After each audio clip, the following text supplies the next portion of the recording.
Hello everyone, welcome back to my channel. मेरे channel पे जो कोई भी नए आ रहे हैं प्लीज़ सब्सक्राइब कर दीजिए। वीडियो को लाइक और कमेंट करके ज़रूर बताना कि आज की स्टोरी आप लोगों को कैसी लगी।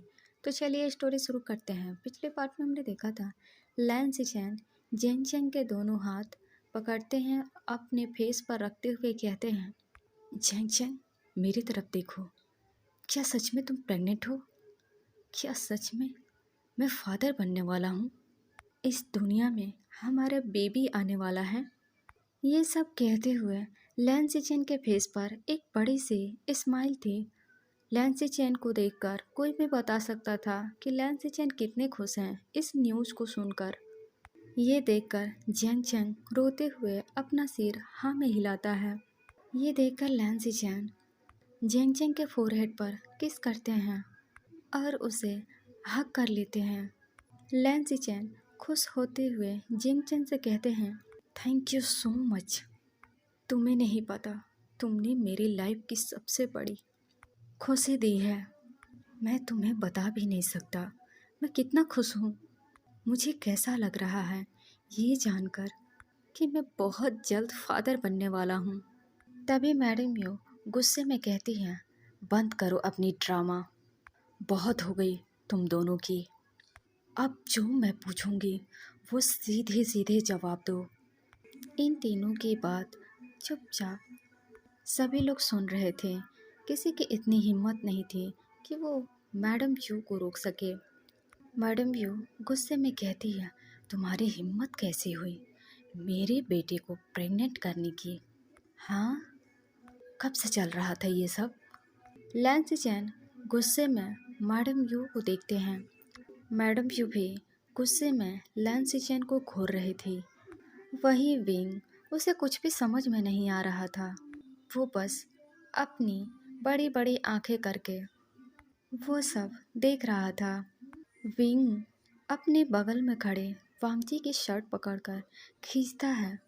जैसे ही वांगजी को महसूस होता है किसी ने उसका शर्ट पकड़ के खींच रहा हो, वांगजी विंग की तरफ देखता है तो विंग वांगजी के कान में फुसफुसाते हुए कहता है, ये बोरी आंटी जेंगचेंग काका को और सिचिन का को क्यों डांट रही है?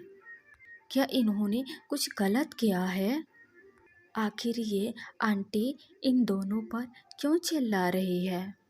विंग के पास सुनकर पांगजी कहता है, माय लिटिल ओमेगा, मैं कुछ देर बाद बताऊंगा। यहाँ जो भी हो रहा है मैं तुम्हें बाद में बता दूंगा, तुम बस चुप रहो। वांगजी की बात सुनकर विंग हाँ में सिर हिलाता है। वहीं लैन सिचेन मैडम यू को गुस्से में घूर रहे थे। ये देखकर मैडम यू गुस्से में चिल्लाते हुए कहती हैं, तुम दोनों की हिम्मत कैसी हुई ये सब करने की? क्या तुम दोनों मैनर्स भूल चुके हो? यहाँ फैमिली खड़ी है और तुम दोनों बेशर्मों की तरह बेकार की न्यूज़ सुनकर खुश हो रहे हो। तुम तो एक अल्फा हो, मेरा बेटा ओमेगा है। जब लोगों को पता चलेगा कि जेंग चेंग शादी से पहले प्रेग्नेंट है तो लोग उसे क्या कहेंगे, उसे किस नज़रों से देखेंगे? उसके बेबी को लोग नाजायज़ कहेंगे। जैसे ही जेंग चेंग मैडम यू के मुँह से अपने बेबी के लिए नाजायज़ शब्द सुनता है, वो गुस्से में कहता है, मॉम, आपसे किसने कहा मेरे और सिचिन के बीच कोई रिश्ता नहीं है? मैं और सिचिन दोनों रिलेशनशिप में हैं। तभी मैडम यू गुस्से में कहती हैं, तुम चुप रहो, तुम कुछ ना ही बोलो तो बेहतर होगा। एक तो अपने पेट में ना जाने किसका नाजायज बेबी पाल रहे हो। तुम्हारी हिम्मत कैसे हुई जेंग चेंग ये सब हमारे पीठ पीछे करने की? तभी लैन सिचेन गुस्से में चिल्लाते हुए कहते हैं, बस अब बहुत हो गया। अब आपने मेरे बेबी को एक और बार नाजायज़ कहा तो मुझसे बुरा कोई नहीं होगा। अगर कोई भी मेरे बेबी को नाजायज़ कहेगा तो मैं उसे जान से मार डालूँगा। लैन सिचेन की बात सुनकर सभी लोग शौक होकर लैन सिचेन को देख रहे थे। अब ग्रैंडफादर अपनी चुप्पी को तोड़ते हैं और कहते हैं, तुम सब लड़ना बंद करो। यू, तुम शांत हो जाओ, हम बैठकर भी बात कर सकते हैं। तभी मैडम यू गुस्से में कहती है, मेरा बेटा प्रेग्नेंट है और आप कह रहे हैं कि मुझे बैठकर बात करनी चाहिए। आपको पता भी है ये बिना मैरिड के प्रेग्नेंट हुआ है, ये नाजायज़। मैडम यू इतना ही बोल पाती है। तभी लैंसी चैन गुस्से में कहते हैं, आपने अपने मुंह से एक और बार नाजायज़ शब्द निकाला भी तो मैं मार डालूंगा। लैंसी चैन इस वक्त इतने गुस्से में थे, उनके फेस पर कोई एक्सप्रेशन नहीं थे। लैंसी चैन इस वक्त इतने डरावने लग रहे थे। लैंसी चैन की ये डेविल रूप आज तक किसी ने नहीं देखा। यहाँ तक कि जिंगजिंग भी एक पल के लिए सहम गया।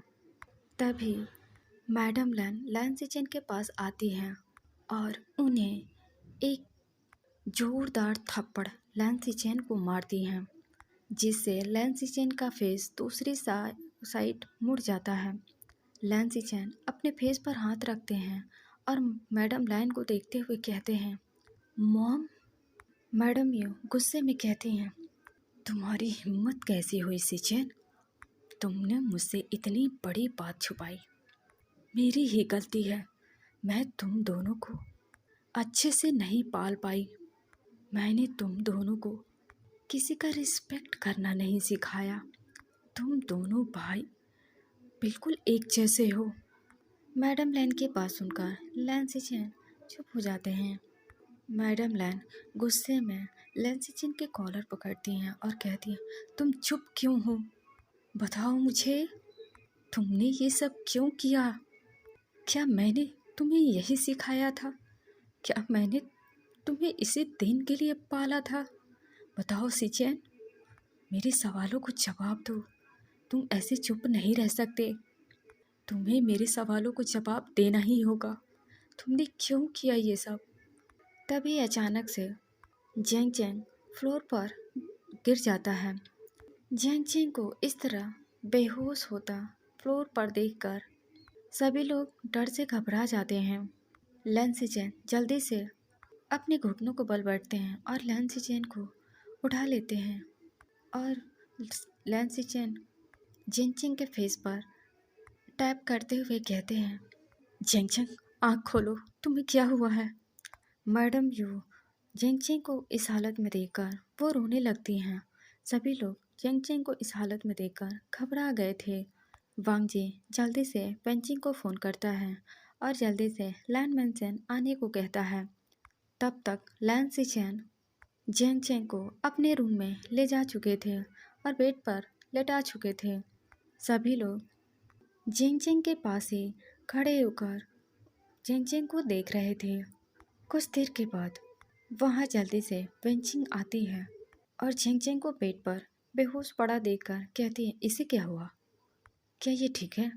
लैंसी चैन पेंचिंग को देखते हैं और कहते हैं, जल्दी से इसे चेक करो, देखो इसे क्या हुआ है और ये इस तरह बेहोश क्यों हो गया।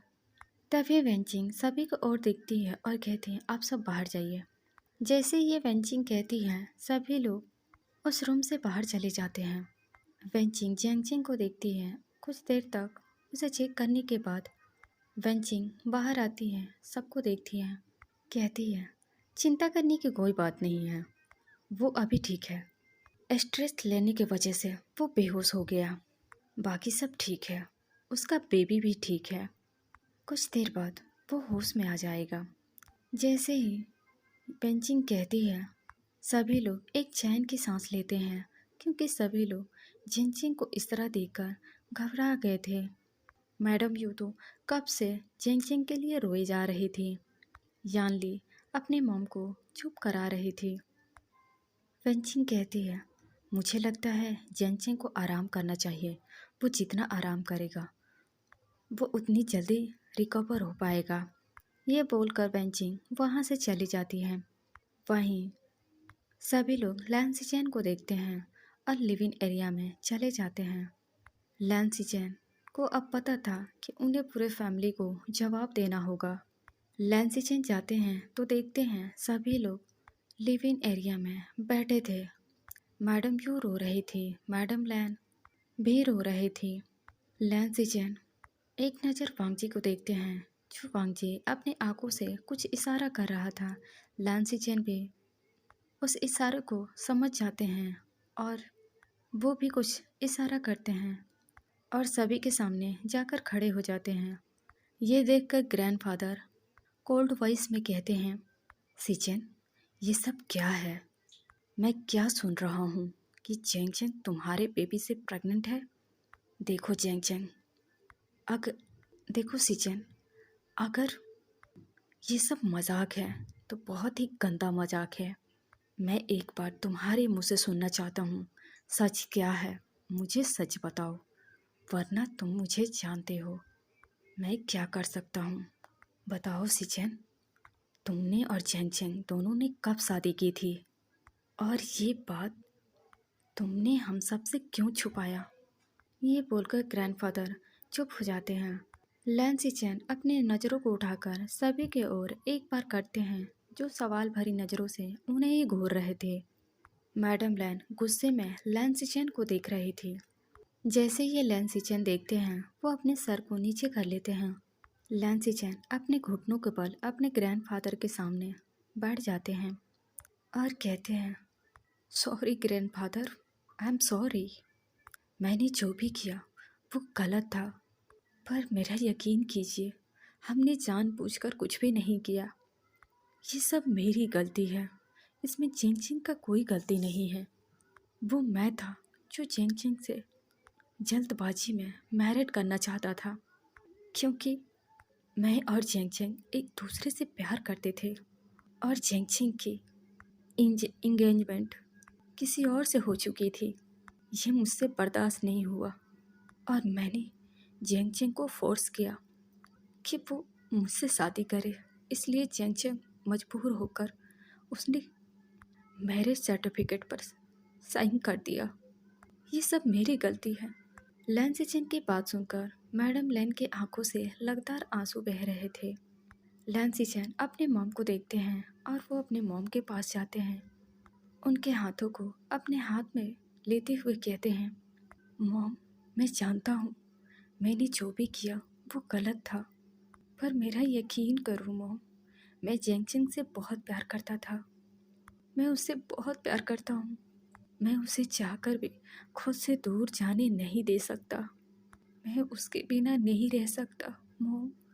मैं बिल्कुल जेंग जेंग के बिना नहीं रह पाऊँगा। जब आंट ने जेंग जेंग की इंगेजमेंट किसी और के साथ फिक्स कर दी, तो मैंने उस इंगेजमेंट को रोकने के लिए बहुत कोशिश किया। मैं डर गया था, मेरे पास और कोई रास्ता नहीं था। जेंग जेंग भी मुझसे प्यार करता था और मैं उससे प्यार करता था, इसलिए हम दोनों ने मैरिड कर लिया। मॉम, जेंग जेंग चाहता था कि सबको वो आकर बताए, लेकिन मैं था जो उसे सच बताने से रोक दिया। मैं नहीं चाहता था हमारे बारे में सबको पता चले। मैं बस सीक्रेटली ये सब रखना चाहता था, क्योंकि मुझे लग रहा था जब सही वक्त आएगा तो हम दोनों फैमिली को बता देंगे। मॉम, मेरा यकीन करो, मैं आपसे बताने वाला था।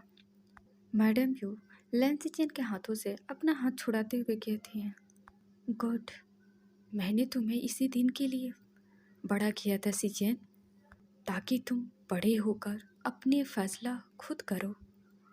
तुम्हें अपनी लाइफ की जितनी भी डिसीजन ले ली हैं तुम खुद लो। तुम दोनों भाई बिल्कुल एक ही जैसे हो। तुम दोनों के मन में जो आता है वो करते हो। तुम दोनों ने कभी मेरे बारे में सोचा है? हाँ बताओ, क्या तुम दोनों ने ये सोचा है कि तुम दोनों के कामों से या फिर तुम दोनों की वजह से तुम्हारी मॉम के हर्ट होगा? लैंसी चेन अपने मॉम को हाथ फिर से पकड़ते हुए कहते हैं, I am sorry mom, I am sorry. मैंने जो भी किया वो गलत था, मुझे माफ़ कर दीजिए। तभी वहाँ जेंग जेंग रोते हुए आकर अपने घुटने के बल मैडम लैन के सामने बैठ जाता है।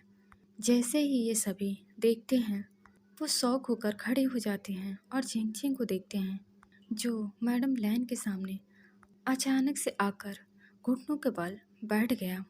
मैडम लैन जल्दी से झिंगझिंग को उठाती है और कहती है, ये तुम क्या कर रहे हो?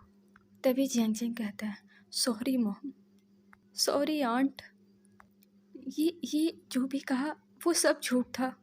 सच मैं आप लोगों को बताता हूँ। ये ये मुझे बचाने के लिए मेरी गलतियों को अपने सर ले रहे हैं। सच क्या है मैं आप सबको बताता हूँ। मॉम ने जब मेरी इंगेजमेंट किसी और के साथ फिक्स कर दी। सॉरी, मैं और सिचन दोनों एक दूसरे से प्यार करते थे। बचपन से हम दोनों एक दूसरे से प्यार करते थे। सिचन हमेशा से कहते थे कि वो पहले फैमिली से बात करेंगे, फिर रिश्ते को आगे बढ़ाएंगे। लेकिन मैं भी मान गया। एक दिन अचानक मॉम ने मुझसे कहा कि मैं किसी और के साथ इंगेजमेंट कर लूँ। मैं बहुत डर गया था। मैं किसी और के साथ मैं मैरिड करने की सोच भी नहीं सकता। मैं सिचन से बहुत प्यार करता था, वो भी मुझसे प्यार करते थे। इसलिए मैंने सिचन से कहा कि वो मुझे यहाँ से दूर ले चले और वो मुझसे शादी कर ले। लेकिन सिचन वो इस बात के खिलाफ थे। वो मेरे बात मानने के लिए तैयार ही नहीं थे।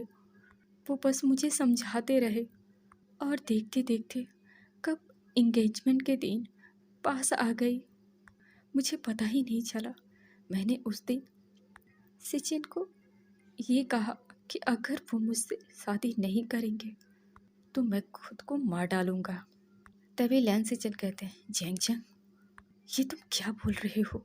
चुप रहो।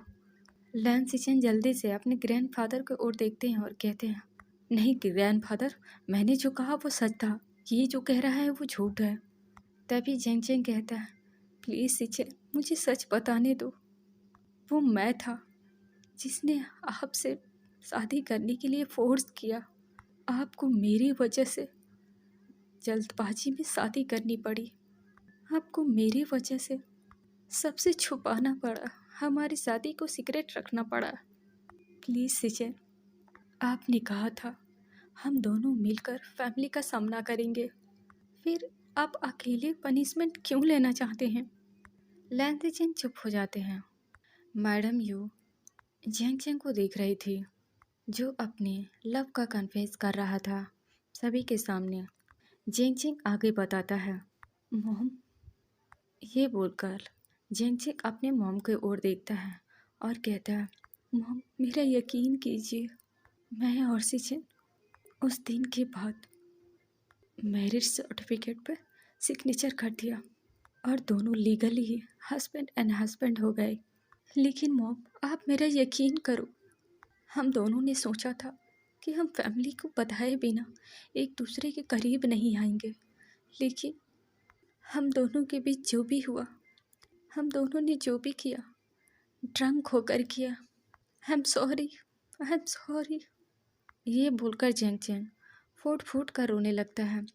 सिचन झेंगझेंग के आंसू को पोंछते हैं और कहते हैं, झेंगझेंग प्लीज़ तुम शांत हो जाओ।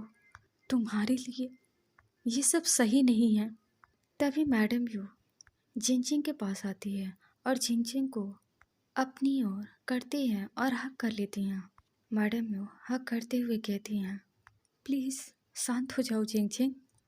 जैसे ये झिंगझिंग अपने मॉम को फील करता है, वो टाइटली हक करके और रोने लगता है। मैडम यू बड़ी ही मुश्किल से झिंगझिंग को शांत करवाती हैं।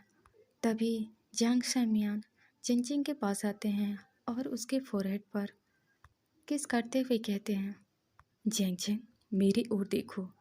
झिंगझिंग अपनी नज़रों को नीचे किए खड़ा था।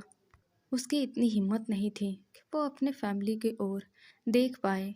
जियांग शैमियान लैन सिचन को देखते हैं और कहते हैं, हम दोनों को पहले से पता था कि तुम दोनों ने मैरिड कर लिया है और तुम दोनों 3 साल से मैरिड हो।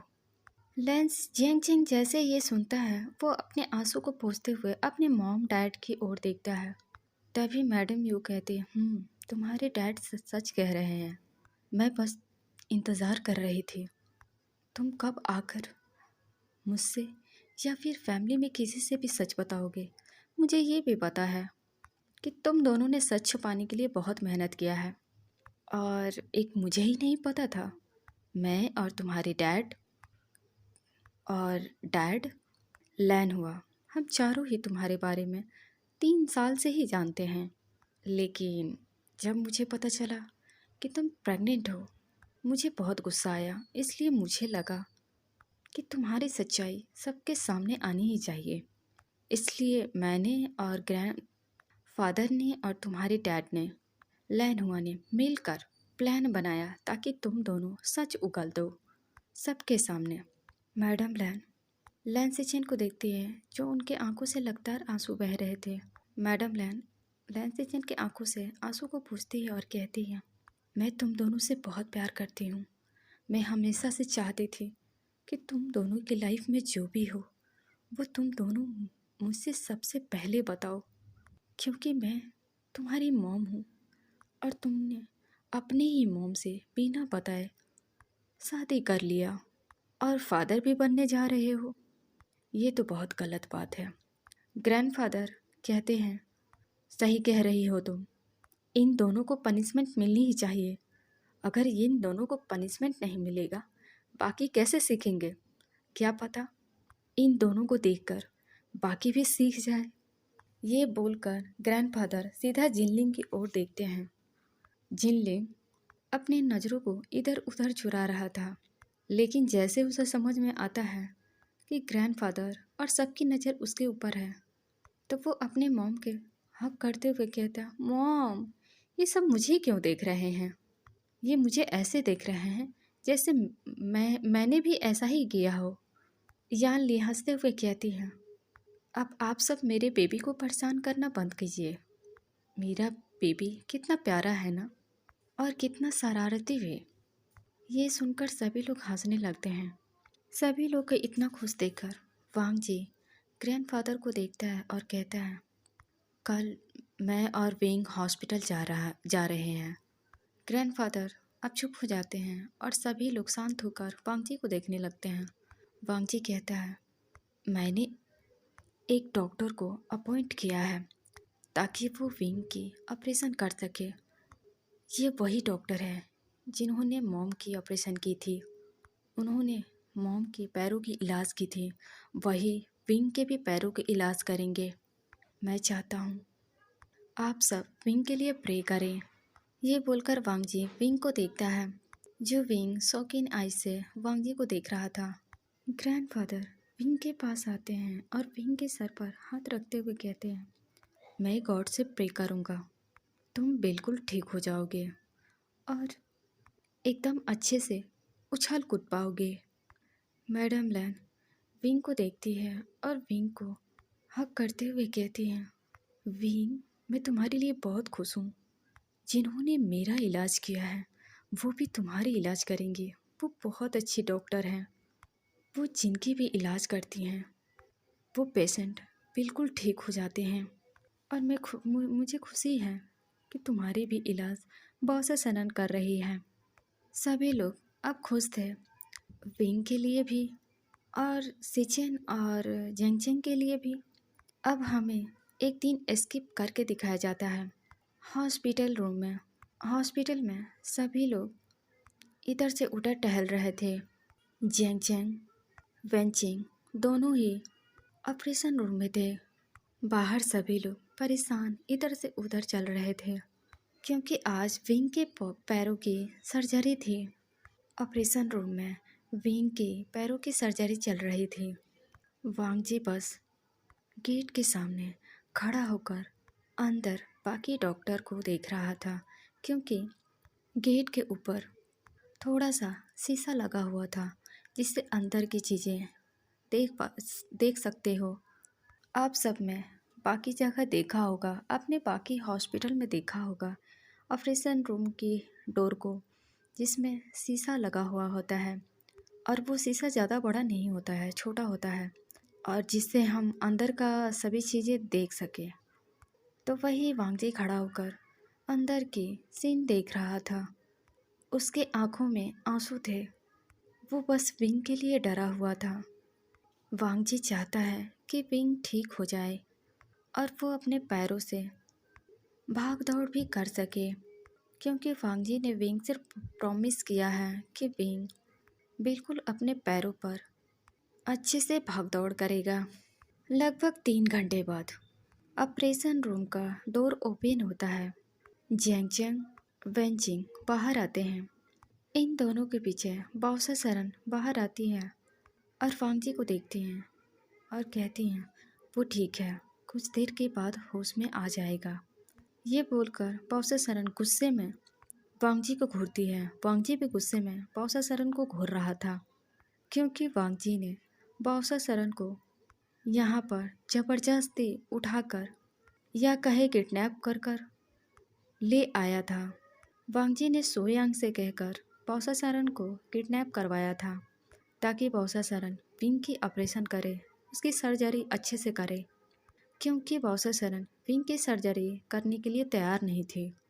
और वांगजी फोर्सफुली बाओसा सरन को हॉस्पिटल ले आया, ये कहकर कि अगर बाओसा सरन विंग की सर्जरी नहीं करेंगी तो उनका ग्रैंड चाइल्ड, जिसका नाम साओ सिचेन है, जो वांगजी के कब्जे में है, वांगजी उसे मार डालेगा। साओ सिचेन को बचाने के लिए बाओसा सरन सर्जरी के लिए मान गई और वो सर्जरी के लिए हॉस्पिटल आई। बाओसा सरन गुस्से में वांगजी को घूर रहे थे। वांगजी बाओसा सरन को इग्नोर करता है और कहता है जब तक आप अपना अच्छे से काम करेंगे, डॉक्टर होने का अच्छे से फ़र्ज पूरा करेंगे, तो मैं भी अपना काम अच्छे से करूँगा। आपको तो पता है मैं एक अंडरवर्ल्ड माफिया किंग हूँ, और आपने नाम तो सुना होगा ना, लैन वांगजी। ये बोलकर वांगजी डबल स्माइल करता है। बाओसा सरन गुस्से में वांगजी को देखती हैं और वहाँ से चली जाती हैं। किसी को नहीं पता वांगजी और बाओसा सरन के बीच क्या बात हुई, क्योंकि बाओसा सरन वांगजी दोनों सभी से दूर थे। तभी वेंचिंग आती है और कहती हैं वांगजी विंग की सर्जरी सक्सेसफुल रहा। वांगजी के फेस पर कोई इमोशन नहीं था, वो बस इमोशनलेस वेंचिंग को देख रहा था। वेंचिंग इतना ही बोलकर वो वहाँ से चली जाती हैं। वेंचिंग और जेंगजेंग की बात सुनकर सभी लोग खुश थे कि फाइनली विंग की सर्जरी सक्सेसफुल रही और उसमें कोई दिक्कतें नहीं आई। विंग बिल्कुल ठीक है। वहीं मैडम लैन वांगजी को देखती हैं। मैडम लैन एक माँ थी। वांगजी मन ही मन बहुत खुश था और वांगजी ने जाने अनजाने में एक छोटा सा स्माइल कर दिया, जैसे वो खुश हो। वांगजी के फेस पर एक सुकून की स्माइल देखकर मैडम लैन भी स्माइल करती हैं, क्योंकि उन्होंने अपने बेटे को पहली बार स्माइल करते हुए देख रही थी। क्योंकि वो एक माँ थी, कोई समझे या ना समझे, पर एक माँ अपने बच्चों को बहुत अच्छे से समझती है। किसी को वो वांगजी की स्माइल दिखाई नहीं दे रही थी, ना ही वो खुशी जो अंदर से बहुत खुश था। लेकिन मैडम यू समझ रही थी, मैडम लैन समझ रही थी कि वांगजी अंदर से कितना खुश है विंग के लिए। अब कुछ देर में विंग को नॉर्मल वार्ड में शिफ्ट कर दिया गया था। विंग के ऊपर एनोथेसिया के असर थे। वो एनेस्थीसिया की वजह से बेहोश था। सभी लोग विंग के रूम में विंग को देख रहे थे, क्योंकि विंग एक वीआईपी रूम में था। ये लैंस हैं, इनके लिए वीआईपी रूम में रहना कोई नॉर्मल बात नहीं है। वांगजी के ध्यान सबसे पहले विंग के पैरों पर जाते हैं। वांगजी बड़े ही गौर से विंग के पैरों को देख रहा था। वांगजी अपने मन में कहता है विंग अब तुम ठीक हो जाओगे, तुम बाकियों की तरह खेल कूद पाओगे, तुम भाग दौड़ भी कर सकते हो, अब लोग तुम्हें अपाहिज नहीं कहेंगे। तभी वहाँ बाओसा सरन की एंट्री होती है। बाउसा सरन अच्छे से विंग को चेक करती है और सभी की ओर देखते हुए कहती है, ये अभी के लिए ठीक है, कुछ देर के बाद इसे होश आ जाएगी। आप लोगों को इसे अच्छे से 2 महीने से ख्याल रखना होगा। विंग इस बात का ख्याल रखना होगा कि विंग 2 महीने तक तेज़ रफ्तार में न चल पाए, क्योंकि विंग को ठीक होने में 1-2 महीने तो लग ही जाएंगे। इसलिए आप सभी को इसके अच्छे से ख्याल रखना होगा। आप सभी को इस बात का ख्याल रखना होगा कि इसके पैरों पर कोई जोर ना पड़े और ना ही ये अपने पैरों पर ज़्यादा दूर तक चल पाए। आप लोगों को इस बात का ख्याल रखना होगा कि ये गिर भी ना पाए। अगर इसके पैरों में ज़रा सा भी चोट आई तो प्रॉब्लम और बढ़ जाएगी। अगर ऐसा हुआ तो ये हमेशा के लिए कभी नहीं चल पाएगा। अगर ये किसी तरह इसके पैरों में इंजर्ड हुआ तो ये हमेशा के लिए अपाहिज हो जाएगा। ये कभी नहीं चल पाएगा और हम डॉक्टर्स भी कुछ नहीं कर पाएंगे। बॉस सरन की बात सुनकर सभी लोग डर गए, क्योंकि विंग अभी बहुत छोटा था। लेकिन कोई बात नहीं, वो सभी लोग मिलकर विंग का ख्याल रखेंगे। बॉस सरन कहती है, जब ये ठीक हो जाए, इसे ठीक होने में 10 दिन लग सकते हैं। 10 दिन के बाद इसे एक्सरसाइज करना होगा, जिस वजह से विंग के पैर अच्छे से काम कर पाएगा। ओके, बाकी सब ठीक है, बाकी किसी भी चीज़ की चिंता करने की ज़रूरत नहीं है। मैं चलती हूँ, आप सब विंग का ख्याल रखना। ये बोलकर बाउसा सरन वहाँ से चली जाती हैं। जैसे ही बाउसा सरन बाहर जाती है, वांग जी बाउसा सरन के पीछे बाहर जाता है और उनके सामने आकर खड़ा हो जाता है। बाउसा सरन को गुस्से में घूरने लगता है। बाउसा सरन भी गुस्से में कहती हैं, अब क्या है? अब तुम्हें मुझसे क्या चाहिए? तुमने मेरे ग्रैंड चाइल्ड को भी किडनैप कर लिया है।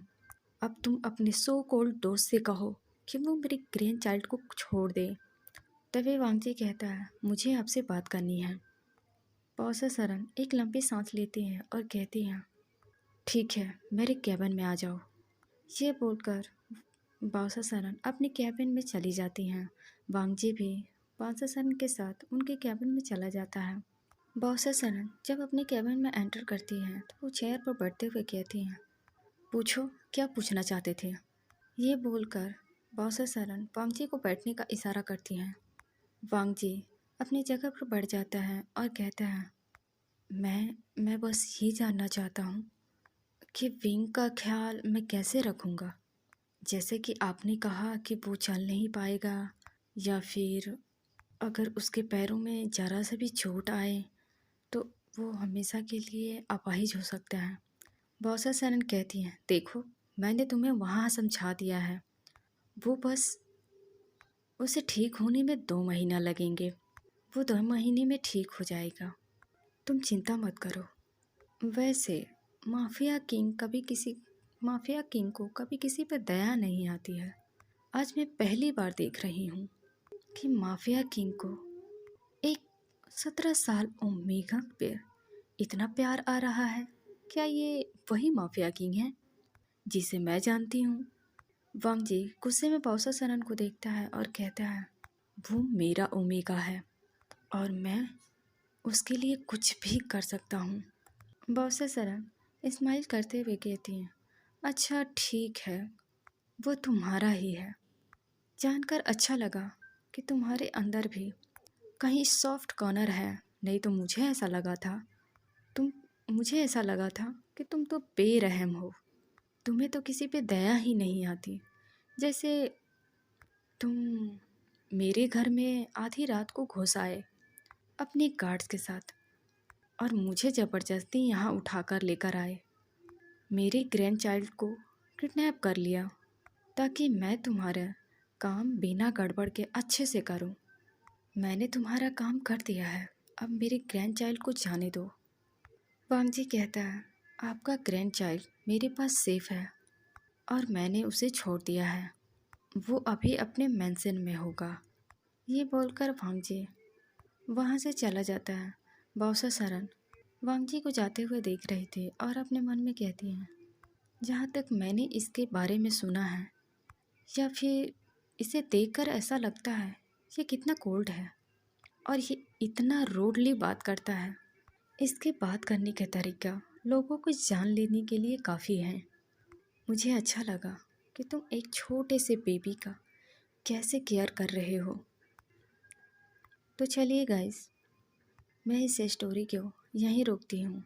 गाइस, मुझे पता है मैंने 2 दिन से वीडियो अपलोड नहीं की हैं क्योंकि मेरे रिलेटिव में किसी की बहुत ही सीरियस तबीयत ख़राब थी, जिसे डॉक्टर ने ये कह दिया कि वो ज़्यादा दिन तक नहीं रह पाएंगे।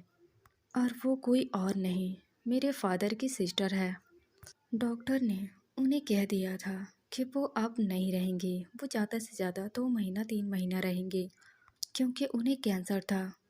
उनकी पूरी बॉडी काम करना बंद कर दिया है। बस अगर कुछ है तो थोड़ा सा माइंड बचा है। हम सभी को जैसे ही पता चला, हम सभी वहाँ चले गए। आप लोग को पता है कि कई अगर कोई रिलेटिव में कोई बीमार होता है तो कैसा लगता है, जिनके छोटे बच्चे हो। और मुझे अब भी अच्छा नहीं लग रहा है, इसलिए मैं इतना अपसेट हो गई थी कि मैं रिकॉर्ड ही नहीं कर पाई। तो मैं सॉरी चाहती हूँ आप सभी से, और मैंने आप लोग को ये भी बता दिया कि मैंने रिकॉर्ड क्यों नहीं किया।